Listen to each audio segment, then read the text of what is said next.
আসসালামু আলাইকুম। রাজিয়াস কুকবুকে আজকে আপনাদের জন্য নিয়ে এসেছি চিংড়ি দিয়ে কচুর মুখির একটা মাখা মাখা একটা রেসিপি। এই রেসিপিটা হচ্ছে শীতের দিন খেতে ভীষণ ভালো লাগে, কিন্তু গরমের সময় যদি ঠিকমতো রান্না করা যায় তাহলে কিন্তু এই মাখা মাখা যে একটা ভাজি টাইপের তরকারি হয়, এটা কিন্তু খেতে একদম অসাধারণ লাগে। খুবই সাধারণ রেসিপি, রান্না করতে খুব বেশি কিছুই লাগে না। চলুন আমরা ঝটপট রান্না শুরু করি। প্রথমে একটা পাত্রে আমরা এখানে 1/4 কাপের মতো সয়াবিন তেল, সাদা তেল যেটা হয় সেটা মানে একটু গরম করে নিয়েছি। তারপরে এর মধ্যে আমরা দিয়ে দেব হচ্ছে পেঁয়াজ কুচি।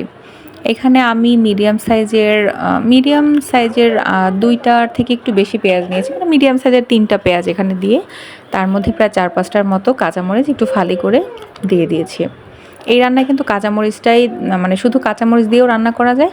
আমি খুব সামান্য পরিমাণে হচ্ছে একটু কালারটা সুন্দর আনার জন্য মরিচের গুঁড়াও ব্যবহার করব। তবে আপনারা যদি চান সম্পূর্ণ রান্নাটাই হচ্ছে কাঁচামরিচ দিয়ে করতে পারেন।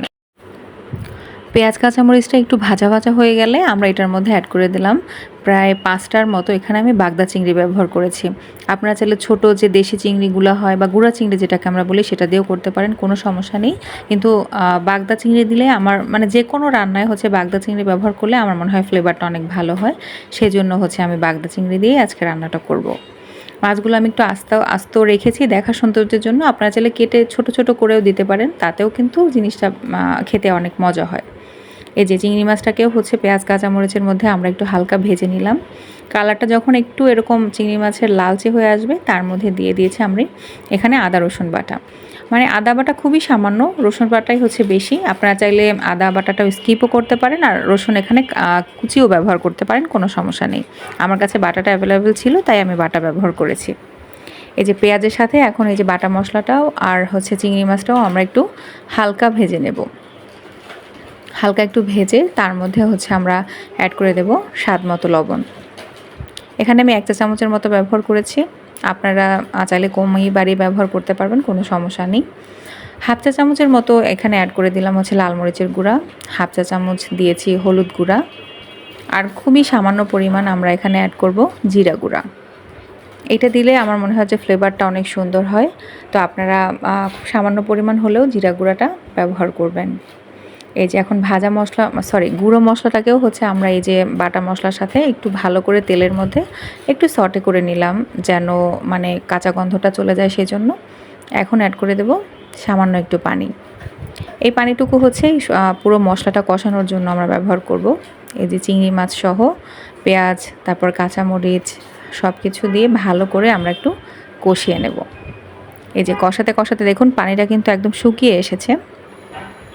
এই যে এই পর্যায়ে যখন পানিটা একদম শুকিয়ে যাবে তখন হচ্ছে আমরা মানে একদম ভাজা ভাজা যখন হয়ে যাবে, তেল ছেড়ে দেবে মাছটা, তখন হচ্ছে আমরা এটার মধ্যে অ্যাড করে দেব কচুরমুখিগুলো।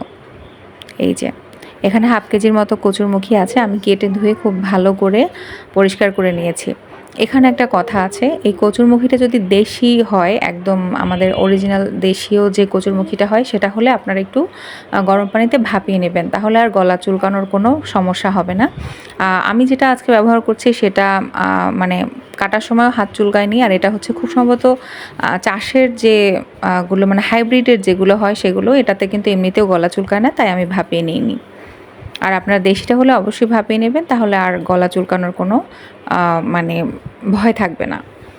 এই যে আমরা হচ্ছে কচুরমুখী দিয়ে ভালো করে মিক্স করে একটু ঢেকে কিন্তু কষিয়ে নিয়েছি।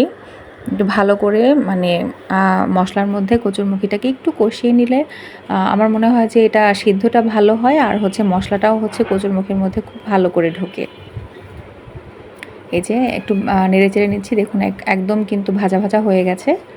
এই পর্যায়ে হচ্ছে আমরা অ্যাড করে দেব পানি। পানিটা হচ্ছে সিদ্ধ হতে যতটুকু লাগে সেটা বুঝে আপনারা ব্যবহার করবেন। আমি এখানে 1 কাপের মতো পানি ব্যবহার করেছি। এই যে সব কিছুকে ভালো করে হচ্ছে আমরা একটু মিক্স করে দেব। আপনারা যদি হচ্ছে ঝোল বেশি রাখতে চান তাহলে পানির পরিমাণটা আরও বাড়িয়ে দিতে পারেন।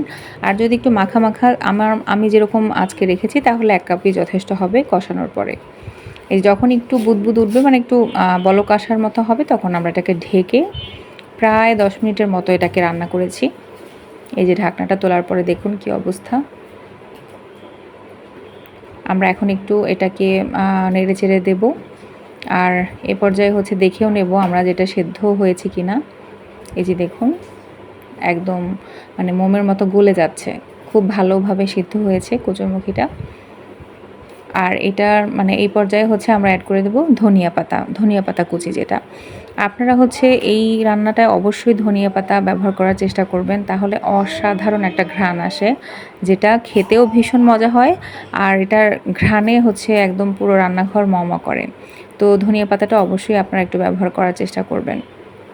আর শীতের সময় হলে তো এই একটা তরকারি দিয়েই হচ্ছে আপনি পুরো ভাত শেষ করে ফেলতে পারবেন। যারা পছন্দ করেন তারা জানেন যে চিংড়ি দিয়ে এভাবে কচুরমুখিটা যদি মাখা এরকম ভুনা করা হয় বা ভাজি করা হয় বা রান্না করা হয়, এটার টেস্ট কিন্তু অসাধারণ আসে।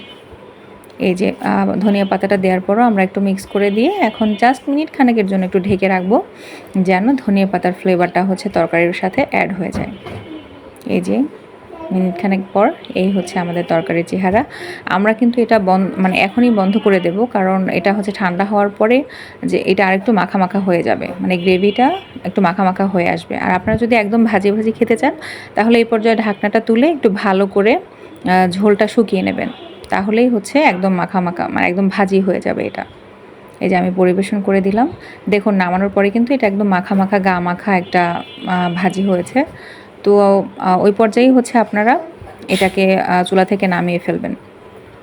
দেখতে কি অসাধারণ হয়েছে, তাই না? এটা খেতেও ভীষণ মজা। আপনারা হচ্ছে সেম রেসিপিতে ট্রাই করে রান্না করে আমাকে জানাবেন কেমন লাগলো। তো আজকে এ পর্যন্তই, দেখা হবে অন্য কোনো রেসিপি নিয়ে। আল্লাহ হাফেজ।